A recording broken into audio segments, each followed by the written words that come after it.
भारत के संवैधानिक विकास के सफ़र के साथ बहुत बहुत स्वागत हम आपका जीएस जर्नी में करते हैं। और जीएस जर्नी में भारत के संवैधानिक विकास की यात्रा में हम इससे पीछे 1858 का भारत शासन अधिनियम आया था, इस यहाँ तक पहुँच चुके थे। आज हमारी शुरुआत 1861 ईस्वी के भारतीय परिषद अधिनियम से होगा। यहाँ से जो अधिनियम मूल रूप से आएगा वह परिषद अधिनियम था। 1861 के भारतीय परिषद अधिनियम को जानने से पूर्व हम थोड़ा सा समझने का प्रयास करते हैं। 1853 ईस्वी के चार्टर्स में जो व्यवस्था दी गई थी उसमें बहुत प्रकार की त्रुटि थी। उसके द्वारा जो विधान परिषद का जो गठन किया गया था या जो विधान परिषद की व्यवस्था की गई थी, धीरे धीरे वह वाद विवाद सभा के रूप में परिवर्तित होते चली गई थी। अर्थात एक प्रकार से यूँ समझ लीजिए कि जैसे बहस वहस वाद विवाद होने के अलावे उसमें विशेष कोई कार्य हो नहीं पाता था या फिर कार्य बहुत धीमे धीमे होता था। इससे उसके दोष को दूर करने के लिए 1861 ईस्वी में प्रयास किया गया और भारतीय परिषद अधिनियम लाया गया। भारतीय परिषद अधिनियम के जो प्रमुख बिंदु थे उस पर नज़र डालते हैं हम। सबसे पहले तो क्या गया, वायसराय की जो कार्यकारिणी थी उसमें 4 सदस्य तो पहले से थे ही, अब उनमें 1 सदस्य बढ़ा दिया गया, यानी 5वां सदस्य आया। और वो 5वां सदस्य जो शामिल किया गया उसको उसके रूप में तो वह विधि वेत्ता थे। 5वां सदस्य शामिल किया गया, 5वां सदस्य विधि वेत्ता होते थे। वायसराय की परिषद को कानून बनाने की शक्ति प्रदान की गई। इसी कानून बनाने की शक्ति के तहत कैनिंग ने विभागीय प्रणाली की शुरुआत की थी। आपसे अगर ये पूछा जाए कि भारत में पोर्टफोलियो सिस्टम विभागीय प्रणाली की शुरुआत करने वाला वायसराय कौन था, तो विभागीय प्रणाली की शुरुआत करने वाला वायसराय कैनिंग था। ध्यान में रखना है, विभागीय प्रणाली यानी पोर्टफोलियो इसको कहते हैं।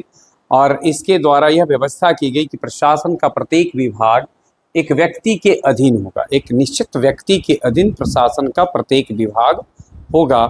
ऐसी व्यवस्था 1861 ईस्वी के भारतीय परिषद अधिनियम के तहत किया गया। वायसराय को अपनी कार्यकारिणी परिषद में, ध्यान में रखना है, वायसराय को अपनी कार्यकारिणी परिषद में अतिरिक्त सदस्यों को नियुक्त करने का अधिकार दिया गया। और ये मनोनयन का अधिकार था। मनोनयन अभिप्राय कि अपने मन से इसमें नियुक्त कर सकते थे। हालांकि इसकी सीमा कुछ निश्चित की गई और यह निश्चित किया गया कि उसकी जो अधिकतम सीमा होगी, अर्थात अतिरिक्त सदस्यों की जो अधिकतम सीमा होगी वह 12, यानी अधिकतम 12 सदस्यों को मनोनीत कर सकते थे वायसराय और न्यूनतम 6 सदस्यों को। तो ध्यान में रखना है, वह भारतीय परिषद अधिनियम ने वायसराय को अपनी कार्यकारिणी परिषद में अतिरिक्त सदस्यों को मनोनीत करने का अधिकार दिया। और यह अधिकार जो उनको दिया गया इसमें वह 6 से 12 सदस्यों का मनोनयन कर सकते थे। न्यूनतम 6 सदस्यों का, अधिकतम 12 सदस्यों का मनोनयन कर सकते थे। और इनका कार्यकाल 2 वर्ष का था। ये जो अतिरिक्त सदस्य नियुक्त किए जाते थे, मनोनीत किए जाते थे, उनका कार्यकाल 2 वर्षों का होता था।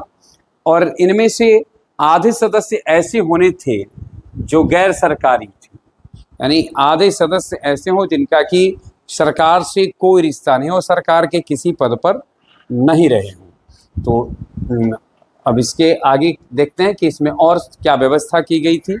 इसके बाद था विधान परिषद का कार्य को सीमित कर दिया गया था। इसके सदस्यों का प्रशासन या वित्त संबंधी प्रश्नों को पूछने का कोई अधिकार नहीं था। यानी विधान परिषद के सदस्य, यानी देखिए वायसराय की जो कार्यकारिणी परिषद थी वह ज़्यादा प्रभावी होने लगा और विधान परिषद के सदस्यों को इसमें विशेष रूप से कोई बहुत महत्वपूर्ण महत्व नहीं रह गया था। संकट के समय में, अगर ऐसा समय देखा जाता है कि आपात स्थिति है, तो संकट के समय में वायसराय को विधान परिषद के बिना सलाह के, अभी सलाह की कोई प्रतीक्षा की जरूरत नहीं थी, सलाह के बिना ही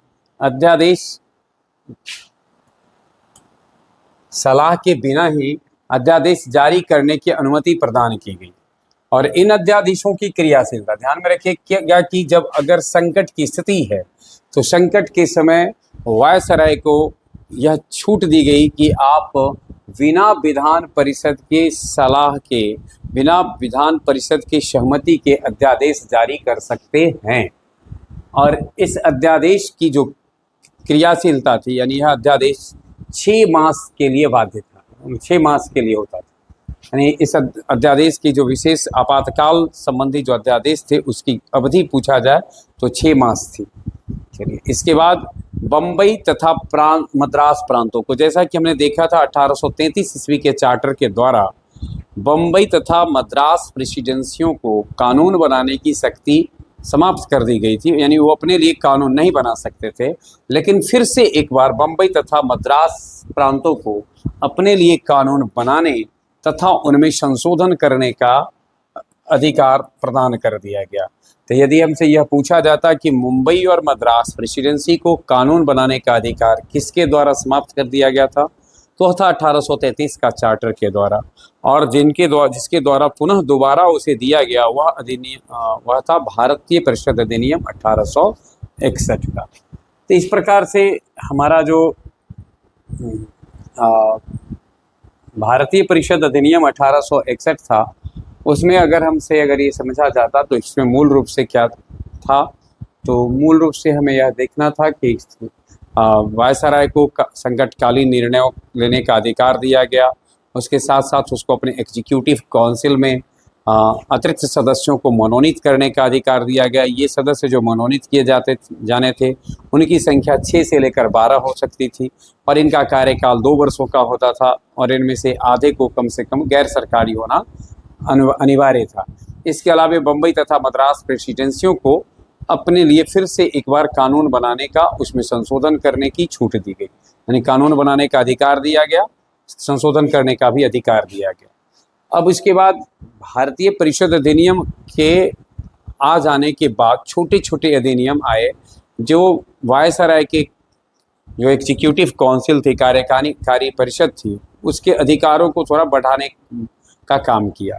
इसमें जो छोटा अधिनियम आया उसमें से अगला था 1865 का अधिनियम। 1865 का अधिनियम जो था, उस अधिनियम में विधायी अधिकार में वृद्धि कर दी गई और वायसराय को प्रेसिडेंसियों तथा प्रांतों की सीमाओं की उद्घोषणा द्वारा नियत करने, यानी प्रेसिडेंसी और प्रांत की सीमा कहाँ तक है, कैसे है, उसको नियत करने तथा उसमें परिवर्तन करने का अधिकार दिया गया। यानी जैसा कि हमने पहले ही बताया कि वायसराय की शक्ति को बढ़ाने की कोशिश की गई। तो वायसराय की शक्ति को बढ़ाने की प्रयास में अब उनके विधायी अधिकार में यह आ गया कि वो प्रेसिडेंसियों और प्रांतों की सीमाओं को उद्घोषणा द्वारा बढ़ा सकते थे। इसके बाद फिर एक अधिनियम आता है 1869 का अधिनियम। ये सब छोटे छोटे हैं, इसमें ज़्यादा जो प्रमुख बिंदु है बस केवल यही हमें ध्यान में रखना है। 1869 के अधिनियम में क्या था, तो विदेश में रहने वाले भारतीय थे, उनके संबंध में कानून बनाने का अधिकार वायसराय को प्राप्त हो गया। यानी वायसराय को जो भारतीय विदेश में रहते थे उनके लिए भी कानून बनाने का अधिकार है। 1873 का अधिनियम, ये अधिनियम थोड़ा सा ज़्यादा महत्वपूर्ण है। यह अधिनियम इसलिए महत्वपूर्ण है क्योंकि इस अधिनियम के द्वारा यह व्यवस्था की गई, यानी यह प्रावधान किए गए कि अब किसी भी समय ईस्ट इंडिया कंपनी को भंग कर दिया जाएगा, यानी किसी भी समय ईस्ट इंडिया कंपनी को भंग कर दिया जा सकता है। तो वह जो 1599 ईस्वी में गठित हुई, जिसको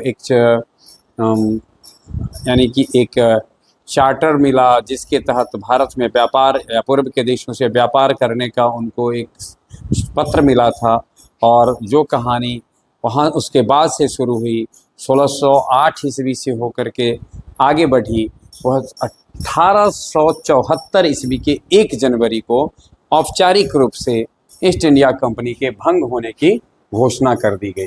इस तरीके से अगर एक सवाल पूछा जाए ईस्ट इंडिया कंपनी को औपचारिक रूप से किस वर्ष भंग कर दिया गया, तो वर्ष था 1874, तारीख थी 1 जनवरी। और आप जैसा कि हम लोग जानते होंगे इसका गठन जब हुआ तो वो 1599 1600 कहीं इसका उल्लेख होता है 1600, लेकिन 1599 ईस्वी को गठित हुआ था। चलते हैं इसके बाद महारानी विक्टोरिया की एक घोषणा है, शाही उपाधि अधिनियम 1876। शाही उपाधि अधिनियम 1876 औपचारिक रूप से भारत सरकार का ब्रिटिश सरकार को अंतरण मान्य कर दिया गया है। इसके बाद इसमें वायसराय की परिषद में, अभी पीछे देखिए, वायसराय की परिषद में 5वां सदस्य के रूप में विधिवेत्ता आया था जब भारतीय परिषद अधिनियम 1861 आया उसमें। अब परिषद में एक और सदस्य की वृद्धि की गई, छठा सदस्य जो परिषद में आया वायसराय की परिषद में, उसका काम था लोक निर्माण विभाग का कार्य देखना। तो विधिवेत्ता के रूप में 5वां सदस्य आया था और छठा सदस्य आया जिसका कार्य था लोक निर्माण विभाग का कार्य देखना। इसके बाद इस उपाधि अधिनियम की जो प्रमुख बिंदु थे, जो प्रमुख तथ्य थे, उनमें था 28 अप्रैल 1876 को एक घोषणा द्वारा महारानी विक्टोरिया को भारत की साम्राज्ञी घोषित किया गया। ये सवाल पूछते रहता है कि महारानी विक्टोरिया को भारत की साम्राज्ञी किस वर्ष घोषित किया गया, तो 28 अप्रैल 1876 को। इसके पश्चात 1877 ईस्वी में दिल्ली दरबार होता है जिसमें कि कैसर हिंद की उपाधि महारानी विक्टोरिया को प्रदान किया जाता है। इस तरीके से ये सब अधिनियम के बाद, यानी इसके बाद जो महत्वपूर्ण अधिनियम थे वो 1892 ईस्वी में आता है। फिर से भारतीय परिषद अधिनियम दूसरा आता है। तो भारतीय परिषद अधिनियम 1861 के बाद 1892 में आता है। हम अगले वीडियो में चर्चा करेंगे इसका कि भारतीय परिषद अधिनियम 1892 ईस्वी में क्या होता है, कि क्या सुधार उसमें होते हैं। इसकी चर्चा के साथ उपस्थित होंगे। बहुत बहुत धन्यवाद।